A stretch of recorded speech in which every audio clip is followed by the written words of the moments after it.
আমার একটা জিনিস বুঝে আসতে আছেন, আপনি বিরিয়ানি দিলে সমস্যাটা কোথায়? বিরিয়ানি কি মানুষে দেয় না মসজিদে? আপনি শুধু বিরিয়ানির হিসাব করলে তো হবে না, দ্রব্যমূল্যটার দিকে তো চাইতে হবে। বিরিয়ানি রানতে কত লাগে?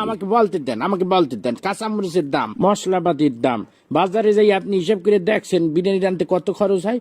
আপনি খালি বিরিয়ানি হাঁটতে আসেন, দেখ বিরিয়ানি রানতে বর্তমানে যে খরচ হবে ওইটা দিয়ে ঢলঢলা খিচুড়ি আপনি 50 জন মানুষ এক পুরো গ্রাম ধরে আপনি খাওয়াই দিতে পারবেন। বুঝলাম না, প্রতি বছর ইফতারির সময় আপনার এত হিসাব করবোই তো, সমস্যাটা কি আপনার? আপনি খালি খাওয়ার হিসাবটাই বুঝলেন, আপনি দ্রব্যমূল্য হিসাবটা বুঝবেন না। আপনি কি মনে হচ্ছেন আমি কি বহুত টাকার মালিক হয়ে গেছি? হ্যাঁ, এখন যত কামাই তত খরচ। এই যে আপনার মসজিদে প্রতি মাসে ইমাম সাহেবের বেতন না দিলে ইমাম সাহেব চলবে কেন? থামেন, আমার কথা বলতে দেন। আবার এই যে রমজান মাস আইছে, তারাবি পড়াবে, হাদিয়া দিতে হইবে না? আমার খরচ কি কম?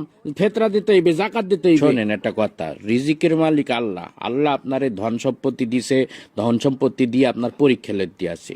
এই টাকা পয়সা যখন তখন আল্লাহ লইয়ে যাইতে পারে। আপনি এই টাকা পয়সা আপনার জানে সৎকা করবেন, ফেতরা দেবেন। মুসলমান হিসেবে এটা আমাদের সকলের দায়িত্ব।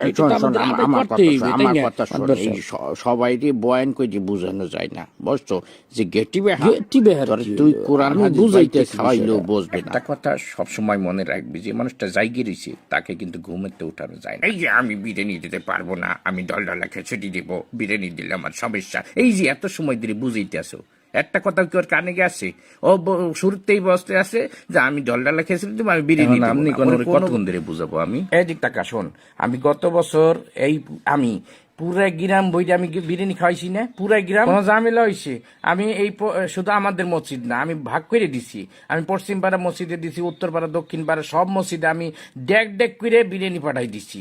কোনো সমস্যা হয় নাই, শর্টও পড়ে নাই, সবাই তৃপ্তি সহকারে খাইছে। আমার মনে হয় আমার মতো সভাপতি এই মসজিদে ইতিপূর্বে আর আইসি কিনা আমার জানা নাই।